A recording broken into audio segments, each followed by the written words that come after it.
está se despedindo da presidência. E o senhor está se mostrando muito emotivo. O senhor chorou publicamente 3 vezes ao relatar um mesmo episódio. Parece que o senhor está emotivo, não apenas com aquele episódio. O que está acontecendo que o senhor está chorando tanto? Por que o senhor está tão emotivo? Não, eu fiquei emotivo 3 vezes pelo mesmo episódio. Pelo mesmo? Que foi, eu fui lá na Operação Acolhida, em Roraima. Eu tinha ido visitar uma tribo Yanomami, uma aldeia Yanomami, 2 até.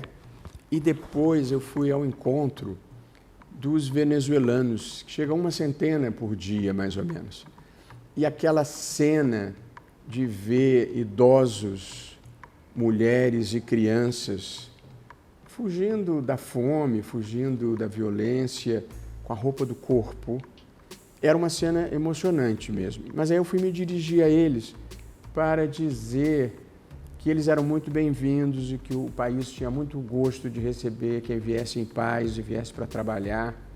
E aí levantou-se um senhor de 80 anos, que já devia estar repousando na vida, e disse: eu queria agradecer vocês.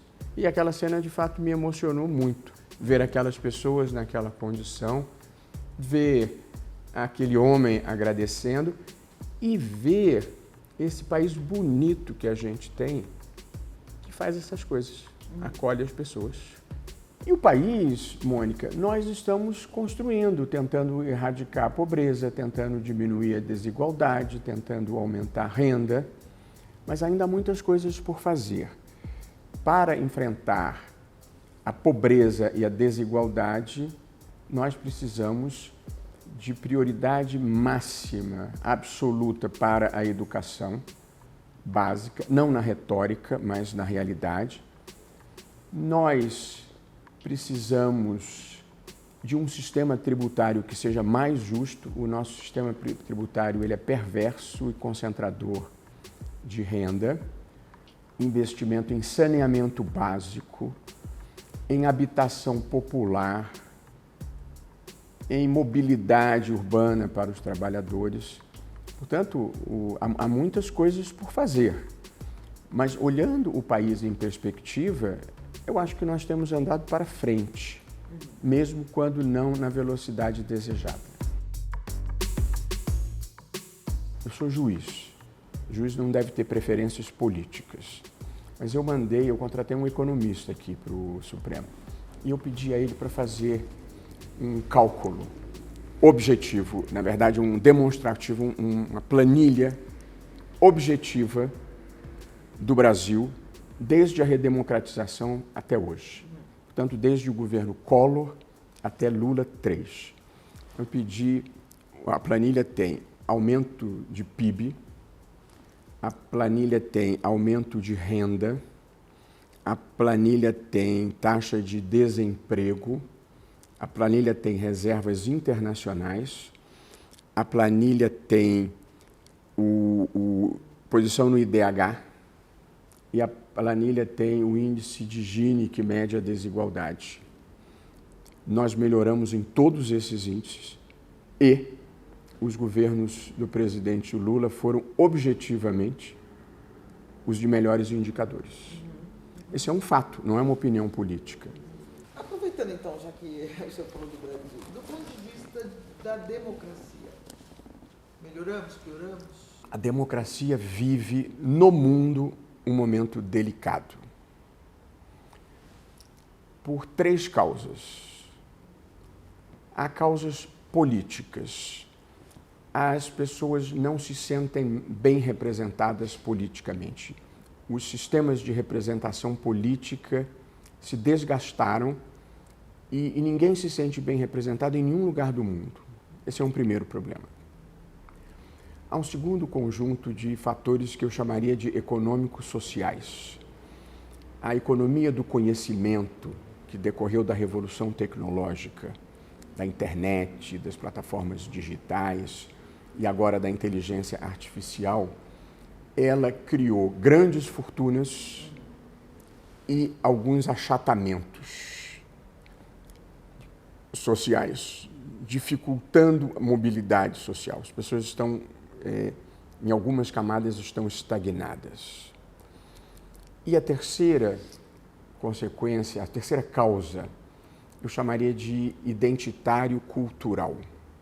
Nos últimos tempos, houve um avanço importante nos direitos das mulheres, nos direitos das pessoas negras, no direito da comunidade LGBTQIA+, nos direitos das pessoas com deficiência, nos direitos das populações indígenas. Portanto, há uma parte da sociedade que perdeu a hegemonia. No topo da sociedade há uma parte que perdeu a hegemonia, que é da sociedade branca, heterossexual, cis. A soma desses três fatores abriram espaço para o populismo autoritário que se manifestou em diferentes partes do mundo, que une os insatisfeitos da base, que são os excluídos, com os do topo que perderam a hegemonia. Essa é a matéria-prima do populismo autoritário no mundo, que une pobres e ricos, contra um sistema que é o da democracia, que é o melhor sistema, mas não entregou todas as suas promessas, inclusive as de prosperidade e de igualdade de oportunidades para todos. Portanto, ao enfrentar o populismo autoritário, nós temos também que sanar as deficiências da democracia. Ministro, como é uma entrevista, a gente não vai poder ficar falando só sobre isso, mas queria começar a falar agora sobre a sua tão falada saída do Supremo Tribunal Federal. Gente, tem tanta gente assim querendo se livrar de mim, não? Aí, eu queria entender, porque o senhor algum dia vai sair. Fala, o que você quer saber? O senhor tem quantos anos ainda no Supremo? Eu tenho mais 8 anos, se eu quiser 8. ficar. Então o senhor não precisa decidir hoje. Não preciso. Mas a minha primeira pergunta é o seguinte: não está decidido e não será agora. Olha, sair do Supremo é uma possibilidade, mas não é uma certeza. Eu não tomei essa decisão ainda. Quando a minha mulher era viva, eu tinha esse projeto, tinha esse compromisso com ela. Ela já estava doente, mas a gente ainda tinha a pretensão de passear um pouco e ter uma vida um pouco mais leve. Essa motivação eu já não tenho mais. Então, eu verdadeiramente estou pensando no que fazer. Eu, às vezes, tenho a sensação de já ter cumprido o meu ciclo e, às vezes, tenho a sensação de que ainda podia fazer mais coisas. Entendo. E estou pesando todos esses fatores. Eu estou te respondendo da forma mais franca possível. É uma possibilidade, mas não é uma certeza. Eu não decidi isso ainda no fundo do meu coração. Agora, o senhor já conversou com o presidente Lula sobre isso. Eu queria saber o que o presidente falou para o senhor e se é verdade que foi aventada a hipótese do senhor ir para uma embaixada, algo assim. Nunca foi aventada a hipótese de eu ir para uma embaixada. Quando nós conversamos, o presidente Lula e eu, para nomeações do Supremo, lá atrás, a minha mulher era viva ainda, foi logo, eu acho que foi logo depois dele ter sido eleito. Quando nós conversamos sobre isso, eu disse que existia essa possibilidade. Não me comprometi, mas disse a ele que existia essa possibilidade. Foi na mesma ocasião, nós estávamos falando em tese, não sobre nomes, e que eu disse que ele deveria nomear mulheres também para o Supremo, nessa ocasião. Ele não ouviu o senhor, né? Não. Mas é compreensível, né? Talvez. Ele disse, eu não conheço nomes de mulheres. Eu disse, eu posso apresentar ao senhor se o senhor quiser. Mas acho que ele... As circunstâncias políticas... talvez até pessoais. Eu acho que ele estava no momento da vida dele em que ele queria indicar pessoas que ele conhecesse de fato, que ele tivesse... Olha, o presidente fez 2 indicações muito boas para o Supremo. Eu acho que o ministro Cristiano Zanin é um excepcional colega e o ministro Flávio Dino também. De modo que são pessoas do sexo masculino, evidentemente, mas que eu acho que servem muito bem ao país. Existe, nessa sua indecisão, vamos dizer assim, ou nessa sua... ainda não chegou a hora, existe o elemento Estados Unidos? Ou seja, os Estados Unidos estão fazendo uma investida contra Zero. o Supremo Tribunal Federal? Não Zero. sei se está confirmado que o seu visto foi suspenso. Você Não. teve essa confirmação? Nunca tive essa confirmação. Não tem absolutamente nada a ver com os Estados Há um Unidos. temor? Olha, se eu disser que a lei Magnitsky ou não ter visto para ir aos Estados Unidos me são indiferentes, não seria verdade. Eu tenho muitas relações acadêmicas com os Estados Unidos, tenho amigos queridos nos Estados Unidos, tenho afetos nos Estados Unidos. Então, não poder ir é uma chateação para mim. Agora, eu vivo a vida como vem, entendeu? Então, agora eu tenho convite para ir para a França, tenho convite para ir à Alemanha, tenho convite para ir à Itália, e a minha vida continua. Portanto, isso não vai paralisar a minha vida. A ideia de sair, Mônica, tem mais a ver com exposição pública, pessoal e, sobretudo, dos meus filhos e das pessoas com quem eu me relaciono. A minha mulher sofria imensamente porque todo mundo passa a ser visado, passa a ser atacado no Instagram, passa a ser atacado em todos os lugares. Então, a minha namorada agora estava a AGU pagou honorários, como está na lei, para mais de 1.000 advogados da União. Mas a notícia é a namorada de Barroso recebe R$300 mil. Então, quando saiu o problema dos vistos, você terá visto na imprensa o que fizeram com os meus filhos, estão sendo escoltados, estão sendo presos. Tudo isso chateia, porque Alexandre... Tudo mentira. Eu, Alexandre e outros, a gente aceitou ou escolheu essa vida. Mas quando você começa a impactar pessoas que não têm nada a ver com isso e a afetar a vida deles, essa é uma consideração real que eu faço quando eu penso em sair, entendeu? Diminuir a exposição pública e não sujeitar as pessoas de quem eu gosto a esse tipo de situação. E também, Mônica, a ter um pouco mais de liberdade intelectual. Eu sou uma pessoa que gosta de pensar o Brasil. Eu sou um professor, eu gosto de viajar pelo Brasil, de viajar pelo mundo, de ter ideias, de pensar ideias, de falar o que eu penso. E aqui você tem que ter muitas autocontenções do que você pode fazer, do que você pode falar. Então, ao somar o excesso de exposição pública com certas limitações intelectuais do que eu posso fazer, esses são elementos que eu coloco na balança da minha decisão. Mas não há medo? O senhor não tem medo de ser atingido por essa lei? Eu tenho preocupação, mas isso não tem nada a ver com ficar ou sair. Sim, entendi. Exatamente, porque eu não acho que se eu sair ou se eu ficar eu vou estar mais protegido. O que eu tinha que fazer eu já fiz. E no dia que foi haver a proclamação do resultado, eu disse, eu não participei do julgamento, mas eu sou o presidente do tribunal, meu papel é estar do lado deles. E aí fui lá e sentei do lado, nem votava, como você sabe, mas sentei do lado e fiz o fecho da sessão, porque achei que era o meu dever de fazer isso, sim, entendeu? Sim. Então, eu tenho preocupações que considero legítimas, mas eu não deixo de fazer nada do que eu acho que eu devo fazer. Sim.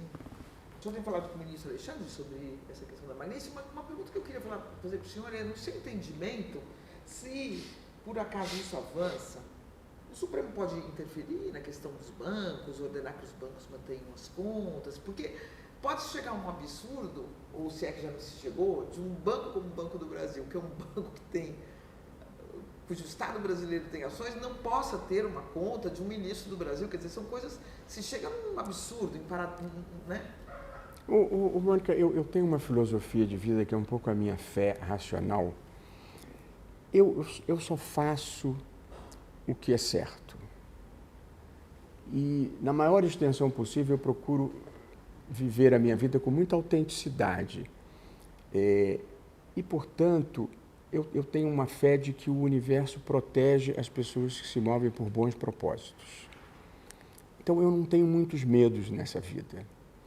Se vier alguma coisa negativa dos Estados Unidos, ou de onde quer que venha, eu vou lidar com isso com a maturidade espiritual de quem faz a coisa certa e entrega para o universo. De modo que eu não tenho aflições excessivas, mas não me é indiferente. Não, então, mas eu Agora, os bancos, esse problema ainda não se colocou. Tá. Então, eu não gostaria de lidar com esse problema em tese. Mas, assim, eu acho que a gente deve enfrentar essa situação com os Estados Unidos com altivez, mas sem bravatas. É como eu acho que a gente deve lidar com isso. Você acha que o Brasil está lidando bem? Acho que o Brasil está lidando bem. Você acha que o presidente Lula está conseguindo ter altivez sem bravatas? Acho sim. Acho que, infelizmente, a diplomacia não conseguiu furar o cerco que lá se criou. E possivelmente não por deficiência da diplomacia, mas uma coisa que eu aprendi na vida é que a gente não seduz quem não quer ser seduzido. E, portanto, eu acho que a diplomacia não conseguiu entrar onde não quiseram abrir as portas mesmo. Entendo. Porque a diplomacia brasileira é de alta qualidade. Eu vou te dizer assim, o presidente Lula, primeiro, ele é uma pessoa muito agradável e muito carismática. Eu vou te dar um exemplo na minha vida pessoal. Logo depois que ele se elegeu, ele veio na minha casa antes de tomar posse. Ele fez uma visita e conversamos. Foi uma ótima conversa e lá estava, minha mulher era viva ainda, e lá estava a minha sogra, que não tinha simpatia pessoal por ele. Ela é estrangeira, a minha sogra é holandesa, e não entende muito bem do mundo e não tinha simpatia pelo presidente Lula. Ficou 10 minutos com ele e ao final desses 10 minutos ele arrumou uma fã apaixonada. Ou seja, o presidente tem uma capacidade de seduzir as pessoas por empatia e por virtudes do temperamento dele. Eu ouvi de um líder da oposição, que é apoiador do ex-presidente Bolsonaro, dizer que não se reunia com o presidente Lula porque, se reunisse, ia ser seduzido.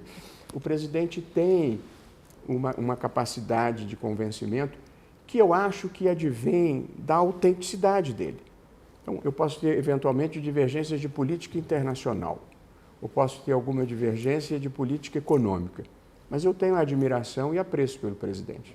Já que o senhor falou do presidente Lula, assim, dessa forma mais pessoal, né?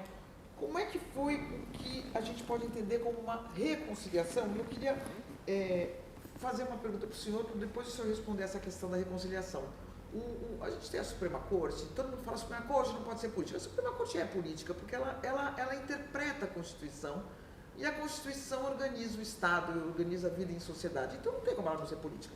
Ela não pode ser partidária, mas ela é política. Então todas as decisões dela, e algumas são especialmente, têm um impacto na vida do país e na política. Em 2018, o senhor deu um voto que levou o presidente Lula à prisão. E acabou como consequência, talvez não esperada por vocês, mas abrindo as portas ali para a eleição, facilitando a eleição do Bolsonaro. Depois veio o bolsonarismo, que o senhor, numa frase da qual o senhor se arrepende, disse que tinha vencido, mas que aparentemente não foi vencido e talvez jamais seja. O senhor se arrepende daquele voto? Absolutamente. O meu voto não teve nada a ver com o presidente Lula. E a premissa de que o Supremo interpreta a Constituição e que há uma dimensão política na sua atuação é verdadeira. E, portanto, o resultado de decisões do Supremo tem impacto político. Mas a motivação das decisões do Supremo não deve ser política. Então, eu vou te explicar, talvez pela primeira vez, o meu voto e o de outros, porque não foi só o meu voto. Foi do Alexandre de Moraes. Em algum momento muito anterior, talvez até ao próprio inquérito do presidente Lula, quando a Lava Jato ainda desfrutava de prestígio como um enfrentamento legítimo e importante à corrupção, vigorava no Supremo o entendimento de que você só poderia executar decisões depois do trânsito em julgado, o que demorava tanto tempo que frequentemente prescrevia as condenações. E então eu procurei o ministro Teori, era meu amigo, e disse, vou te contar no detalhe isso, e disse, Theory, a gente nunca vai conseguir... Isso não tinha nada a ver com o presidente Lula. O presidente Lula acho que não era nem investigado. Eu disse, Theory, a gente não vai conseguir pegar ninguém desse pessoal da corrupção, efetivamente, se a gente não puder executar as penas depois do 2º grau. E o Theory me disse, eu concordo com você. Aí eu falei para ele assim, eu estou estudando esse assunto e preparando um voto para a gente tentar virar essa jurisprudência. E, para te falar a verdade, eu disse para ele, já estou até com um voto encaminhado, só estou esperando um bom caso. O tempo passou e semanas depois o Theory me procura e fala, Luiz Roberto, nós éramos muito amigos, eu gostava muito dele. Eu tenho um habeas corpus aqui, super low profile, super... vai passar despercebido, o que passaria despercebido. Mas eu acho que pode ser um bom caso para a gente tomar essa decisão. E aí ele ainda brincou e disse assim, você se importa de eu levar? Porque se eu levar, um colega que talvez tivesse dificuldade de acompanhar você, não vai ter dificuldade de me acompanhar. Isso naquela época, hoje em dia não existe esse problema. Era o Gilmar Mendes. E aí, ministro, dá os nomes. aí eu disse, combinado, Theory. Aí o Theory levou esse habeas corpus para a gente passar a fazer a possibilidade de executar a decisão depois do 2º grau. E passou por ampla maioria, uma ampla maioria de 7-4. E esta passou a ser a jurisprudência do Supremo. Depois da condenação em 2º grau, é possível executar a pena. Não tinha absolutamente nada a ver com o presidente Lula. E aí, efetivamente, muita gente foi presa. E gente que eu acho que merecia ser presa. Que teve devido processo legal. Quando chegou o processo do presidente Lula aqui, ele tinha sido condenado em 1º grau, ele tinha sido condenado em 2º grau, e o STJ havia mantido a condenação. E aí, Mônica, a vida de um juiz que procura exercer o seu ofício com integridade e sem partidarismo, exige decisões que são pessoalmente difíceis. E a minha decisão era, vamos supor que eu tivesse votado no presidente Lula, vamos supor que eu gostasse do presidente Lula, mas eu sou um juiz, eu devo mudar a jurisprudência porque eu quero o bem ao réu? Ou o meu papel é aplicar a jurisprudência? E note-se bem que aquele era um momento em que não havia as suspeições que depois vieram a ser levantadas sobre a Lava Jato. E, portanto, eu apliquei ao presidente Lula, com dor no coração, a jurisprudência que eu tinha ajudado a criar. E achei que esse era um dever de integridade que eu tinha com a minha função. E, portanto, não foi um sentimento pessoal, foi o cumprimento de um dever. Entendi. Acho que eu nunca tinha explicado isso. Que bom que explicou agora. O senhor hoje vê com outros olhos, já que o senhor falou de suspeições da Lava Jato, o senhor fez uma reavaliação histórica? Eu não conheço, nunca examinei os processos específicos do presidente Lula, portanto eu não vou opinar sobre eles. Lava Jato no geral. Mas olhando a Lava Jato hoje, nos seus acertos e desacertos, que eu posso listar com você, eu identifico que havia uma certa obsessão pelo ex-presidente Lula e que se manifestou em erros muito claros, que eu vou listar para você. O primeiro foi o vazamento da conversa da presidente Dilma com o ex-presidente Lula, quando ela o convidou para ser chefe da Casa Civil. Esse foi um vazamento, esse foi um erro gravíssimo, porque já tinha passado o prazo da gravação legítima e juiz não deve vazar conversa a que teve acesso. Ali foi um erro que eu considerei grave. O segundo erro que eu considerei grave foi uma condução coercitiva do presidente Lula para depor. Você faz condução coercitiva quando a pessoa se recusa a depor. Você não começa, no primeiro momento, com uma condução coercitiva. Terceiro lugar, aquele famoso PowerPoint, quando houve a denúncia contra o presidente. Você condena ao final do processo, não no início do processo. Em quarto lugar, às vésperas das eleições, a divulgação da colaboração premiada do ex-ministro Palocci, com potencial para influenciar o resultado das eleições. Ali, eu acho que se revelaram tanto uma certa obsessão pelo presidente, quanto uma certa politização da operação em geral. Então, a minha visão hoje da operação, Mônica, é que ela ajudou a revelar um país feio e desonesto na maneira de se fazer política e de se fazer negócios. Claramente, havia isso. E, portanto, não há como negar que houve corrupção e que ela teve a virtude de revelar isso e de enfrentar isso. Mas acho que em algum momento ela se perdeu nos excessos e terminou se politizando.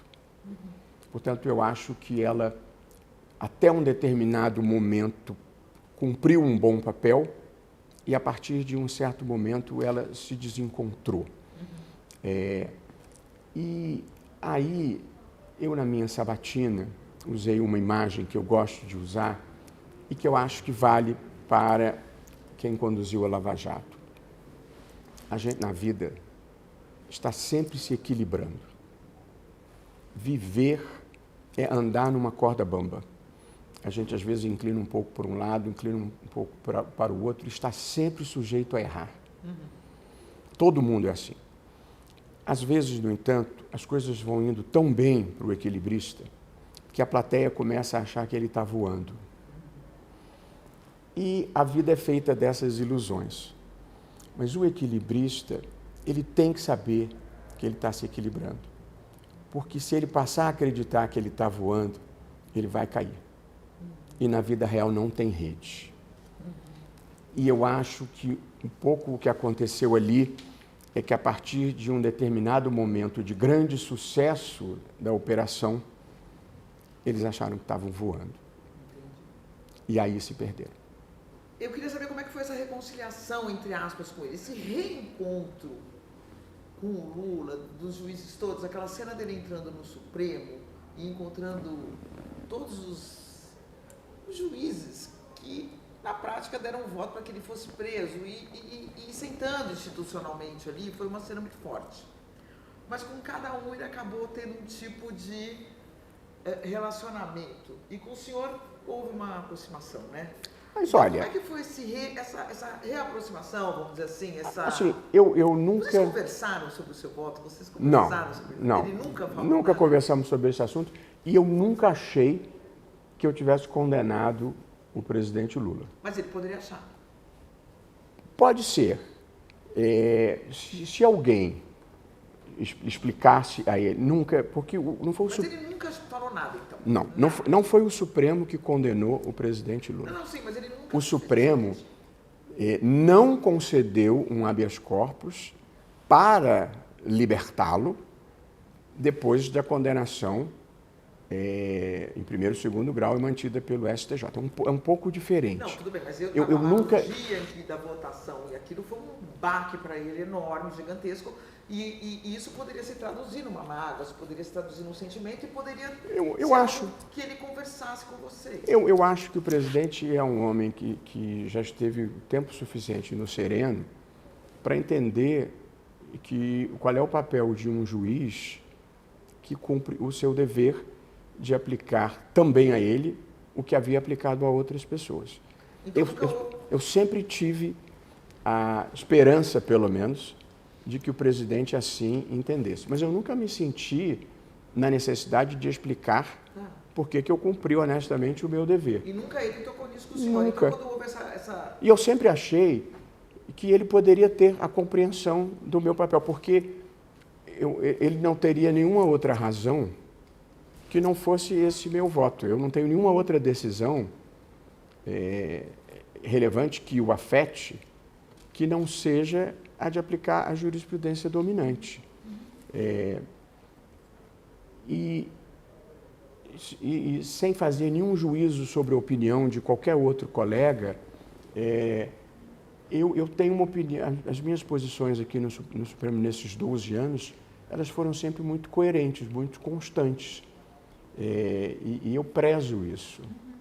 E eu sempre tive o sentimento ou o desejo de que ele tivesse entendido isso. O senhor conviveu, então, com a Dilma como presidente, com o Lula. Com o Bolsonaro, o senhor tinha algum diálogo? Os senhores chegavam a se encontrar quando ele estava... Eu estive com o ex-presidente Bolsonaro de ter conversado brevemente com ele na data da diplomação dele. A presidente era a ministra Rosa, eu era o vice-presidente. Estive com ele no TSE. Ele esteve lá com o Bebiano ainda, o Gustavo Bebiano, que eu conhecia da advocacia ainda. E aí, ele estava lá no gabinete da presidência. A uma certa altura, eu chamei o presidente eleito de um canto e disse: presidente, o cargo mais importante da República, o que vai dar a marca do seu governo, é a educação. Quem o senhor escolher para ministro da Educação, na minha opinião, vai ser a marca do seu governo. E aí, o presidente falou: quem você sugere? Eu falei: presidente, eu não tenho um nome, mas eu acho que o senhor tem que escolher bem esse nome. E se o senhor quiser, eu lhe forneço alguns nomes. Dias depois, o general Fernando, que tinha sido assessor aqui no Supremo, e é um sujeito adorável, todo mundo é amigo dele, ele é um sujeito querido, me telefonou e disse: você podia passar alguns nomes? E aí eu falei com algumas pessoas dessa área de educação, que eu me lembro. Me lembro de ter falado com o Denis Nietzsche, da Fundação Lehman. Falei com o Cândido Bracher, que era ligado à educação, lá do pessoal do Itaú. Não tenho certeza, acho que eu fui com a Priscila, do Todos pela Educação. Isso já tem muitos anos. Acho que eu falei com aquela senhora que foi do Cláudia Costin. Cláudia Costin. Pessoas que eu conhecia e que se interessavam pela educação. E aí fiz uma listinha de uns 5 nomes e passei. Não eram nomes que eu conhecia, eram nomes que a comunidade voltada para esse assunto respeitava e admirava. E o presidente, curiosamente, anunciou um desses nomes, que era um ex-reitor da Universidade de Pernambuco, chamado Mozart. O nome dele foi meio que pré-anunciado. E aí houve uma imensa reação de apoiadores do presidente. Ele voltou atrás e aí nomeou. Ele fez o oposto do que eu... Não, primeiro ele nomeou aquele Vélez. Mas ele fez o oposto do que eu tinha sugerido. Nomeou nomes totalmente irrelevantes para a educação. Então, tive com ele nessa ocasião. Foi a primeira vez que eu tive um diálogo de poucos minutos com o presidente. Depois, eu estive com o presidente quando eu fui entregar o convite da minha posse na presidência do TSE, um certo protocolo. Fomos eu e o ministro Fachin. E aí o presidente mandou eu entrar logo. Então, eu fiquei conversando esse tempo com ele. O presidente, no trato pessoal, era uma pessoa simpática. Mas a conversa não fluía em temas relevantes, digamos assim. E aí, eu me lembro que eu tentei explicar para ele uma das minhas crenças importantes para o Brasil, que é o voto distrital misto. Mas no primeiro parágrafo, eu consigo explicar o voto distrital misto em 3 parágrafos. Mas no primeiro parágrafo eu já não tinha a atenção dele. Então, as interações pessoais que eu tive com o ex-presidente foram cordiais. Mas depois, quando eu me opus, como achava que era do meu dever, à volta do voto impresso, aí ouvi dele diversas grosserias, que eu nunca respondi tudo que era institucional, eu respondia imediatamente. O que eu considerava grosserias pessoais, eu nunca respondi. Entendi. O ponto de virada da relação dele com o Supremo, você acha que foi esse? A pandemia talvez tenha sido O ponto de virada, o confronto mais ostensivo. E talvez tenha sido o pior momento do governo passado. Porque o Brasil tem pouco mais de 2% da população mundial e teve 10% das mortes. Esse foi o tamanho da má gestão da pandemia no Brasil. E ali, aquilo, de certa forma, uniu o Supremo. Portanto, não era nenhuma questão política, inicialmente, não era nem um risco democrático. Era uma questão de saúde pública, em que o Supremo, unanimemente, atuou em decisões seguidas para permitir que os estados e os municípios tomassem medidas para validar o distanciamento social adotado por alguns estados e municípios, para determinar um plano de vacinação, para impedir uma campanha, eu mesmo, para as pessoas voltarem para a rua e para o trabalho quando todas as recomendações eram de distanciamento social, depois para tornar a vacinação obrigatória. Eu acho que o Supremo teve um papel que salvou muitas vidas. Poderia ter sido pior. Naquela má gestão da pandemia. E ali, o problema da ciência é que ela é verdadeira mesmo para quem não acredita nela. E as mortes vieram. E acho que esse passivo do governo passado, que não tem nada de ideológico, é grave. Porque você pode ter divergências políticas, mas se as pessoas estão morrendo, aí você não pode fazer escolhas ideológicas quando você pode e deve salvar a vida das pessoas. Depois nós tivemos outros embates na questão ambiental. Ainda nem era o risco democrático.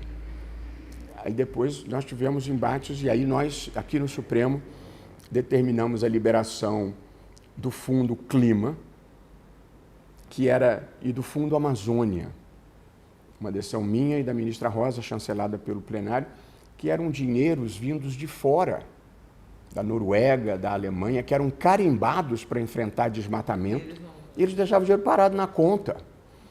Eles preferiram deixar o dinheiro parado a ter uma política ambiental. Essa talvez tenha sido uma das coisas mais difíceis de compreender, essa crença de que proteger o meio ambiente é coisa de cosmopolita, de comunista, de internacionalista, o globalista.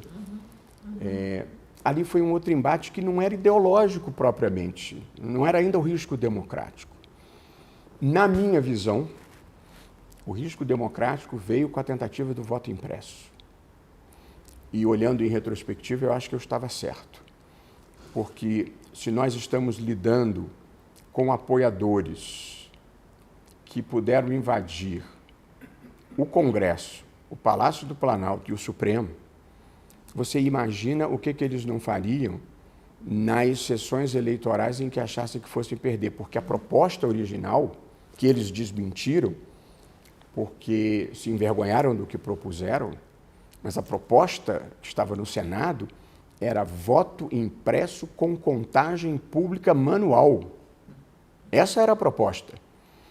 Eu falei isso num evento em Oxford, levantou-se uma senhora para dizer era mentira.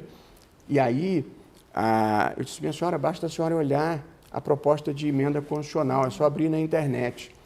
E aí, depois do evento, os meninos, os jovens que organizaram o evento, levaram para, olha, ele tinha razão, olha a proposta.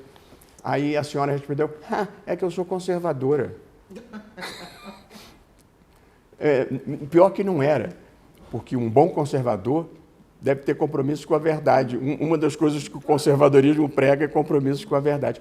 E o que aconteceu no mundo, nesse avanço do populismo autoritário, foi a captura do pensamento conservador pelo extremismo.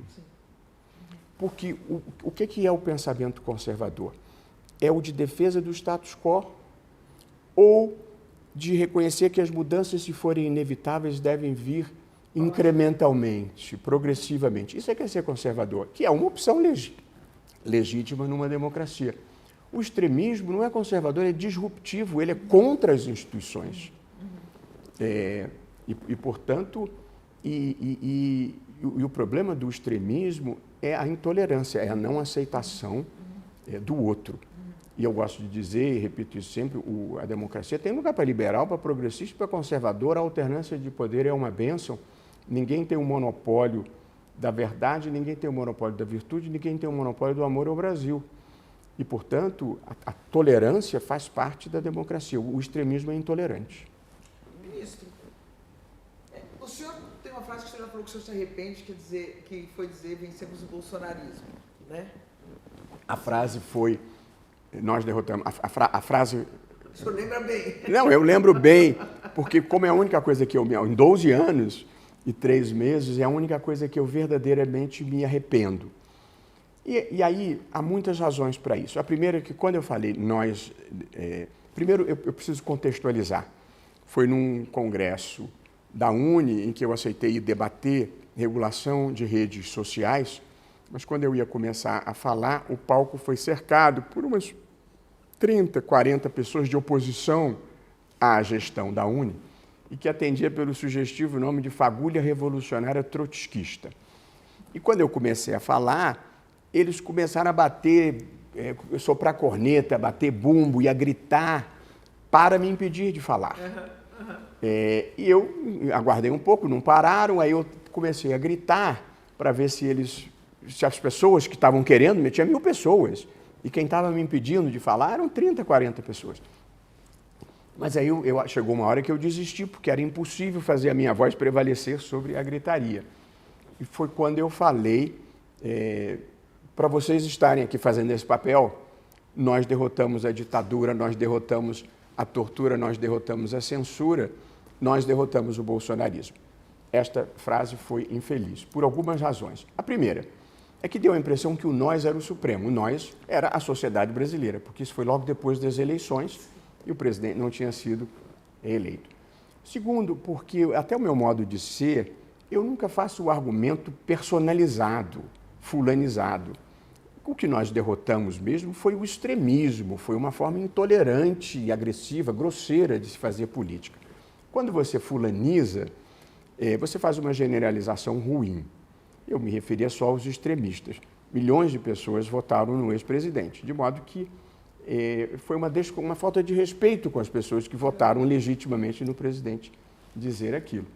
Eu liguei para a minha assessora de comunicação social, que é a Mariana, e falei, Mariana, deu ruim aqui. Eu, na circunstância aqui, cercado, o palco cercado, uma coisa bem agressiva, produzi uma frase ruim. Só que estava tanto barulho que eu acho que ninguém ouviu. Todo mundo... Só que, não, mas o que aconteceu? Ninguém ouviu.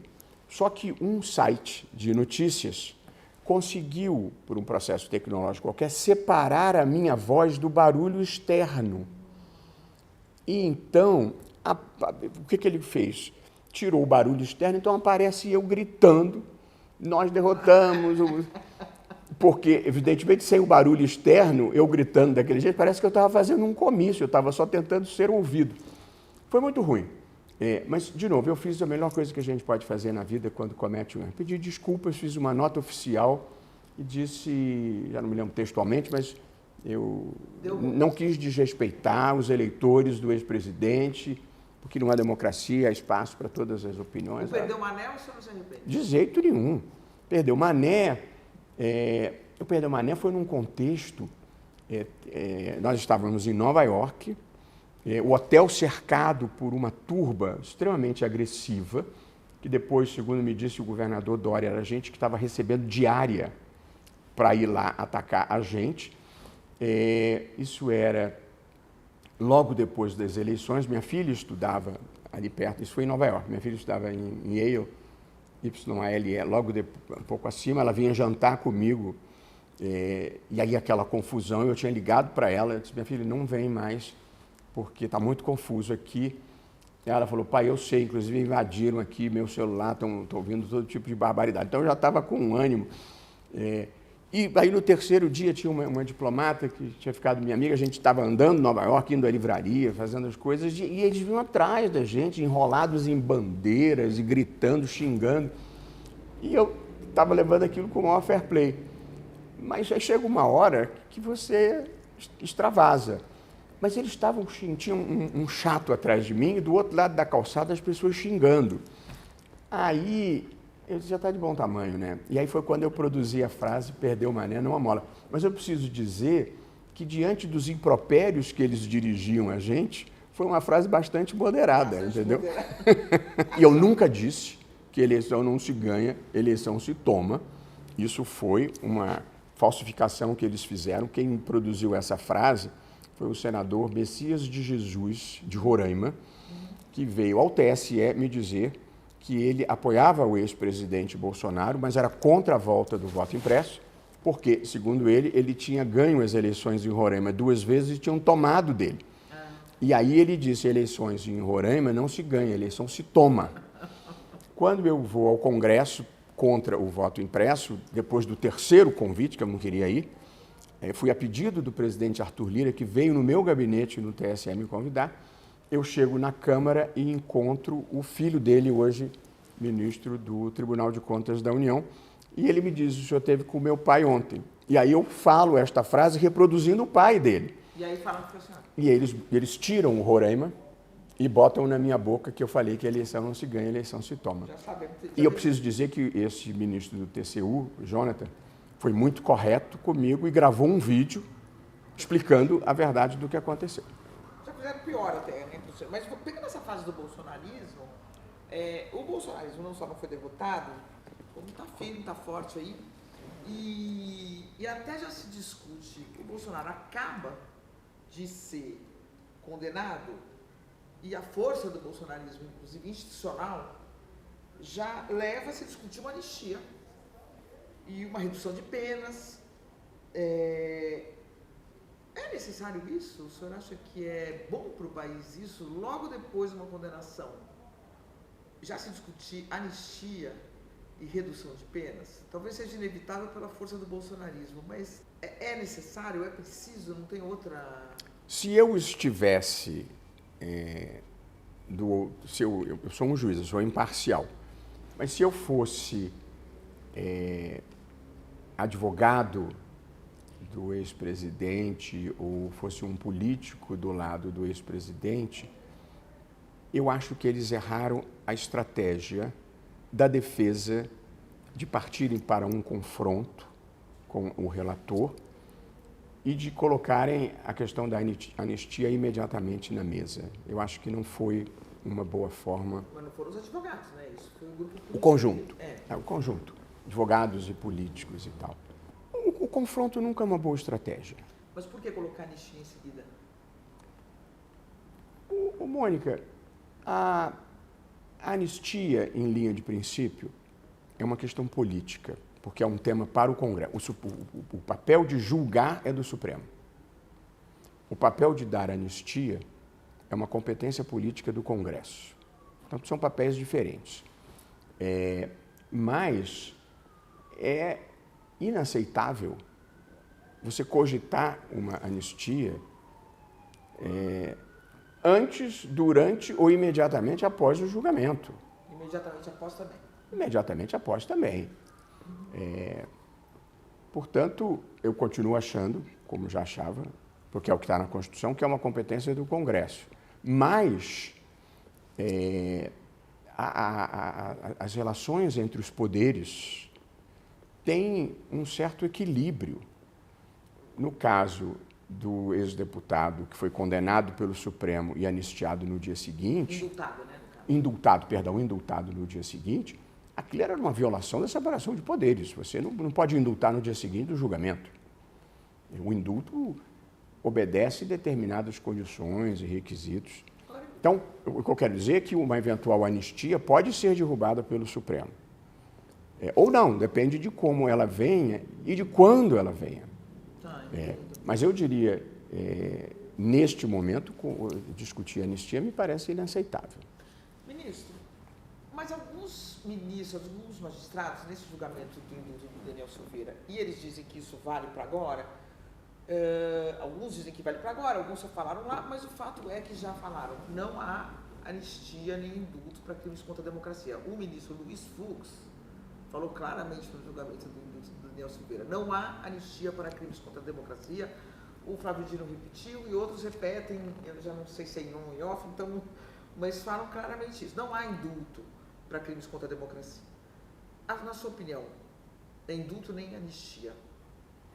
Olha, não há precedente de julgamento no Supremo sobre essa matéria. Sobre indulto, sim. Eles falaram, né? Eu teria que revisitar o voto, mas o meu voto no caso de indulto do deputado era por violação à separação de poderes. Na verdade, cada um falou de unir todos os votos. Então, eu acho... O senhor não fala de crime contra a democracia, não. Mas nem a Carmen, mas alguns falam. O Toffoli fala, o Alexandre não, então, fala, o Fux fala. Então, mas não há... Eu agora estou sendo rigorosamente técnico e autocontido. Acho que não há precedente, não há nenhum julgamento, não há um precedente, ou seja, uma decisão cuja conclusão seja dizer crime contra a democracia não pode ser anistiado. Então, essa matéria nunca foi julgada aqui. Mas esta é uma tese.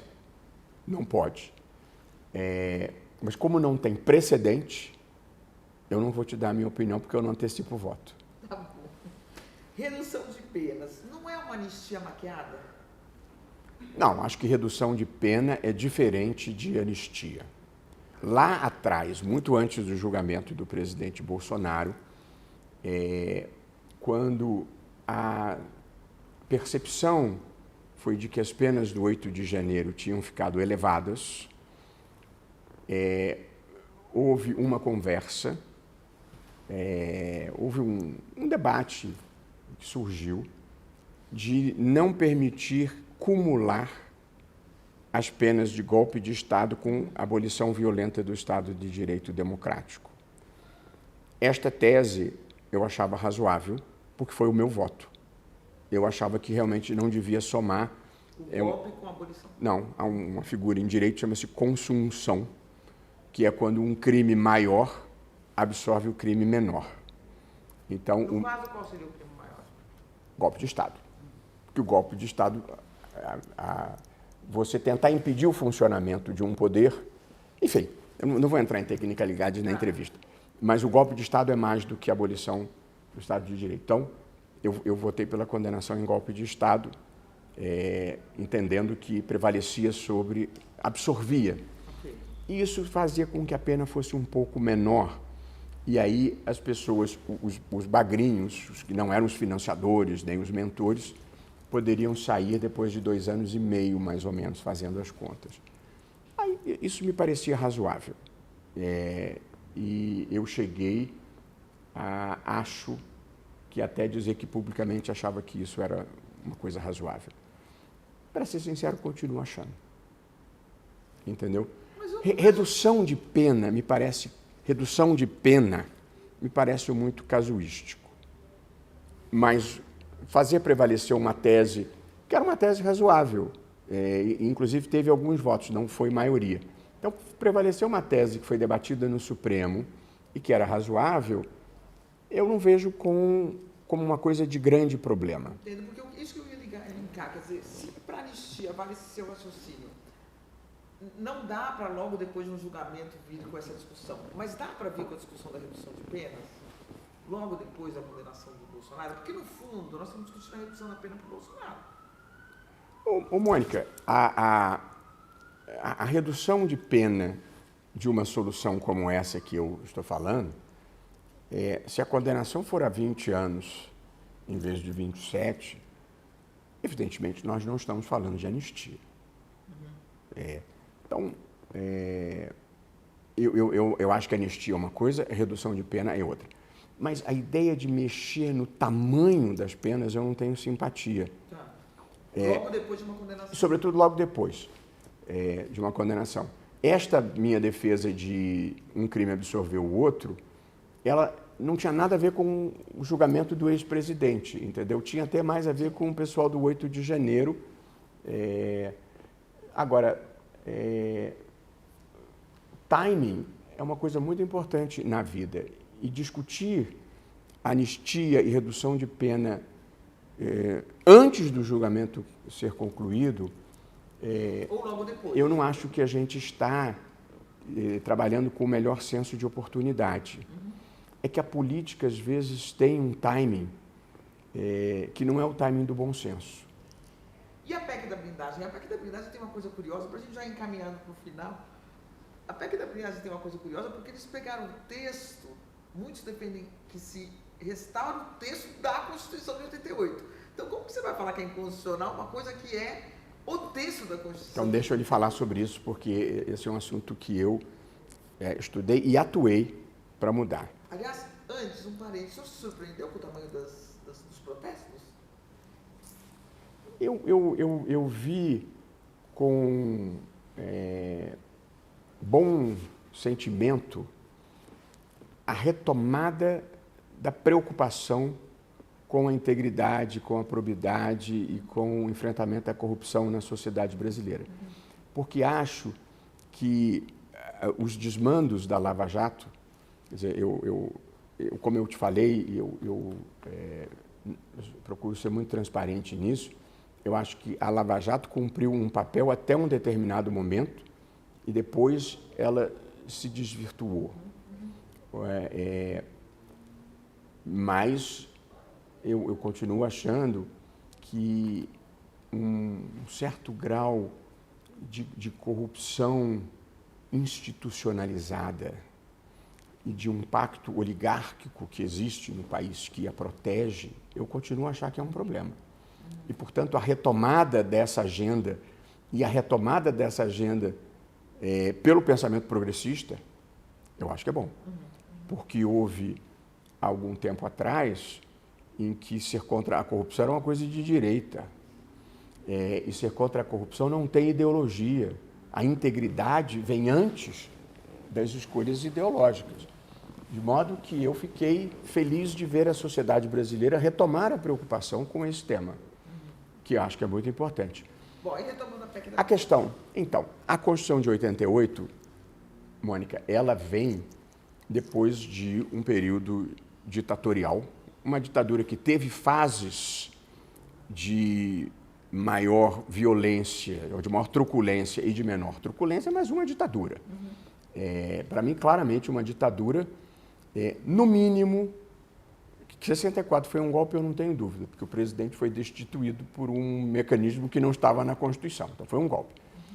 Mas foi um golpe com muitos apoios. A ditadura, na minha visão, começa com a prorrogação do mandato do Castelo Branco e o cancelamento das eleições de 65. Ali a gente começa a trajetória para a ditadura que vem... Mas antes era o quê, então? O senhor chamaria do quê? Houve um golpe de Estado, porque o golpe de Estado que foi um golpe de Estado, que teve um amplo apoio da sociedade, com a promessa de democracia, de que realizaria eleições no ano seguinte e que apenas tinha evitado a convulsão social que havia no país. Eu não estou endossando. Não, eu sei. Mas eu quero dizer que todos os órgãos de imprensa relevantes da época fizeram editoriais de apoio. Depois se desculparam. Sim. Eu estou falando o momento do golpe. Boa parte da classe média, eu morava em Copacabana. Eu tinha acabado de mudar para o Rio, era criança, mas eu vi o pessoal jogando papel picado pela janela, nas tropas que passavam lá embaixo. Então, foi um golpe de Estado, evidentemente, contra a institucionalidade, e eu sempre me posicionei contra o golpe, mas é preciso reconhecer a verdade histórica. Muita gente apoiou o golpe. Na imprensa, na classe média, nos setores produtivos, nas elites agrárias, enfim. Foi os Estados Unidos, foi um golpe com muitos apoios. Mas, mesmo os que apoiaram o golpe, Juscelino apoiou porque era candidato em 65 e depois foi cassado.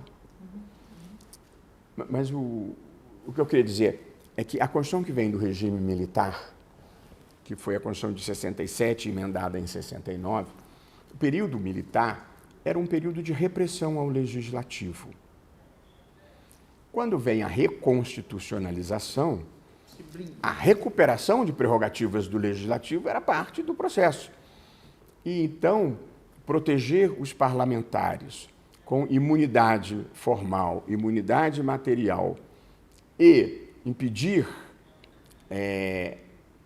a prisão e estabelecer que o processo criminal poderia ser sustado pelo Congresso, pela Casa Legislativa, era compatível com as circunstâncias de redemocratização daquele momento, restituição do poder ao parlamento. A Constituição de 88 passou a prever que para processar criminalmente parlamentar, tinha que ter licença prévia da Casa Legislativa, que nunca era dada, salvo em 1 ou 2 casos que aconteceram. E aí eu era membro do Conselho de Defesa dos Direitos da Pessoa Humana. Isso estamos no governo, segundo o governo do presidente Fernando Henrique. E aí chegavam ao Conselho denúncias contra parlamentares, estaduais, inclusive, de estupro, homicídio. E as casas legislativas nunca davam licença, elas nem respondiam, não é que negasse, nem respondiam, esse era o padrão. E aí eu mesmo fiz parte do movimento que se insurgiu pela mudança desse dispositivo constitucional. E trabalhamos, fiz o parecer para o Conselho e trabalhamos na emenda constitucional, e o presidente da Câmara, na época, era o deputado Aécio Neves. Sim. Nós tivemos com ele como parte do processo de convencimento de que, em vez de licença, ia passar a poder sustar. Sim. Essa foi o ajuste, que eu acho que é muito razoável. Entendi. Se a maioria da Casa Legislativa entender que há alguma coisa errada, pode sustar o processo. No caso do presidente da República, pode até impedir a instauração do processo. É bem razoável. De modo que nós estaríamos voltando a alguma coisa que eu pessoalmente sei que não funciona. Entendi. Porque eu vi, as pessoas iam lá depor no conselho, dizer, minha filha foi estuprada, e eu tenho que cruzar na rua com esse fulano e não pode processar ele. O Aécio, inclusive, está com essa posição, a mesma, né? Que tem que manter o que está hoje. O senhor falou uma coisa aqui sobre o equilibrista, que às vezes pensa que voa. Uhum. E aí eu quero, então, fazer a pergunta para o senhor, que é o seguinte. Tem muitos questionamentos sobre a atuação do Supremo, em especial o ministro Alexandre de Moraes. Por quê? Porque o ministro Alexandre de Moraes se colocou à frente disso, né? Mas o ministro Alexandre de Moraes sempre teve o apoio de todos no Supremo, ou da maioria no Supremo, pelo menos nos votos, quando coloca as questões dele a voto, as decisões. Pode estar acontecendo isso? O senhor vê o Supremo, muitas vezes, avançando mais do que... Não. Problemas de autocontenção. Então... Quer dizer, o ministro Alexandre de Moraes falou uma frase que eu acho interessante. Quer dizer, coisa de autocontenção de juiz é coisa para ditadura, né? Então, mas... Não. Deixa eu explicar. Como equilíbrio? Vocês podem estar achando que estão voando, ministro? Acho que não. Acho que a gente continua se equilibrando, até porque o sistema democrático brasileiro deixa o Supremo, como todas as instituições, sob permanente julgamento público e crítico. E, portanto, a gente se equilibra recebendo pedrada. E na vida você tem que prestar atenção de onde estão vindo as pedras.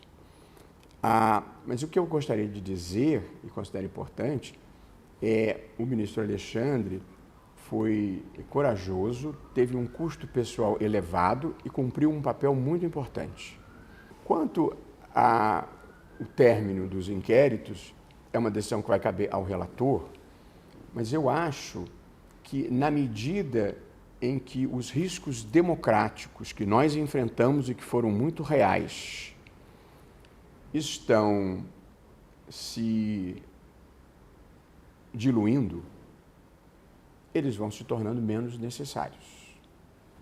No final do ano passado, eu conversei com o ministro Alexandre e a ideia é que o inquérito pudesse terminar no final do ano ou no começo do ano.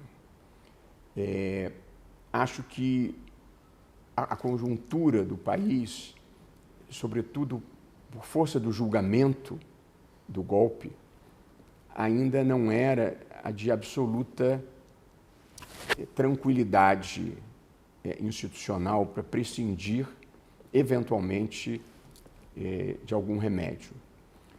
Mas eu penso que, concluído o julgamento e entrando em ano eleitoral, eu acho bastante provável que o relator se convença que os inquéritos já cumpriram o papel que precisaram cumprir. Eu reconheço que eles foram prolongados, mas eles foram necessários. O ministro Fux, por exemplo, fez duras críticas ao julgamento, né? Então, para o ministro Fux, talvez o Supremo esteja, eu adorei a sua frase, o equilibrista esteja voando. O ministro Luiz Fux, ele vocalizou uma visão que corresponde a parte da sociedade. É um fato. Não importa se você concorda ou se você discorda. Parte da sociedade acha aquilo.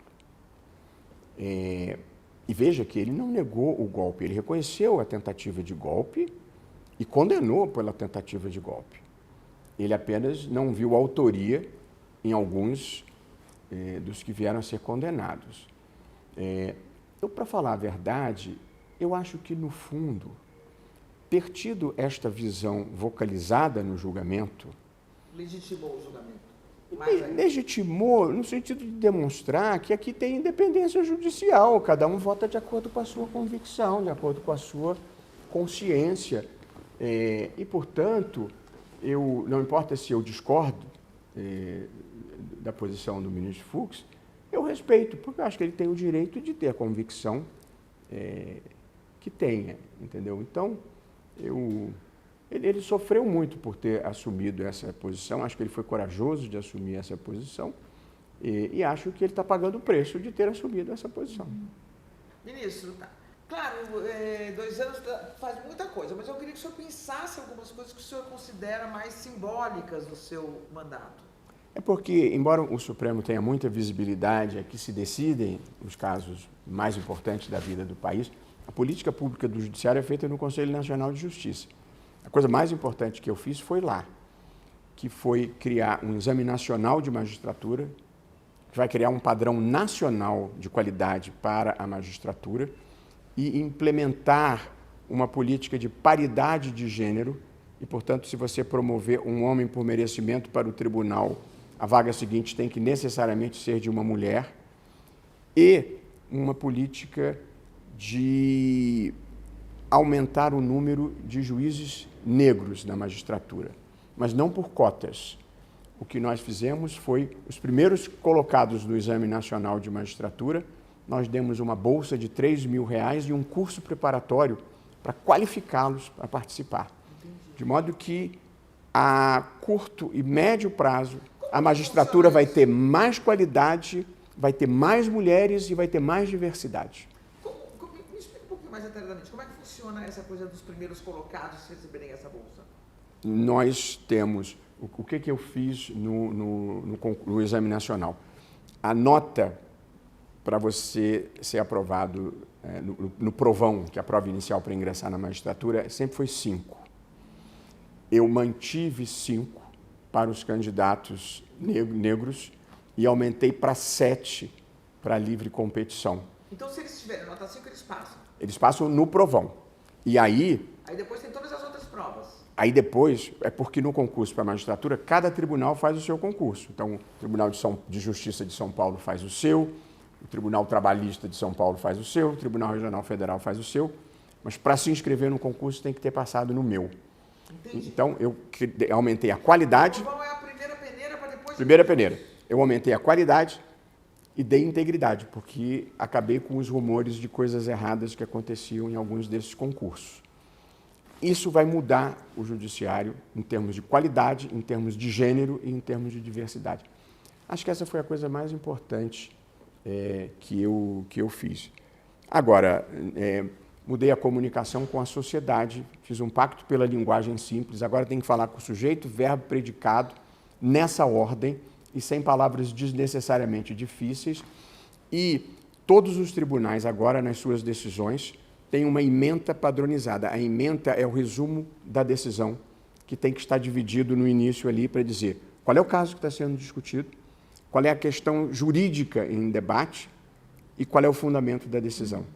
Então, qualquer pessoa vai ser capaz de entender o que o tribunal decidiu. Também considero que essa foi uma mudança muito importante. E outras mudanças que são para o público interno. Eu consegui criar um portal único do Poder Judiciário, o que significa que qualquer advogado, em qualquer lugar do país, pode entrar no site, nessa página, no portal, e fazer a petição inicial e fazer todas as petições ao longo do processo. Ele não precisa mais se deslocar a lugar nenhum. É tudo online. E acabei com a história do oficial de justiça ter que ir até a porta da empresa citar. Todas as empresas precisaram fazer um cadastramento. A citação agora é eletrônica. Tive até que dar outro papel para os oficiais de justiça. Isso muda a vida do judiciário. Nós já conseguimos encurtar o prazo de duração. Os processos que terminaram têm prazo de duração de 1 ano e meio, o que é uma coisa extraordinária, e conseguir acabar com medidas que nós tomamos com 13 milhões de ações de execução fiscal.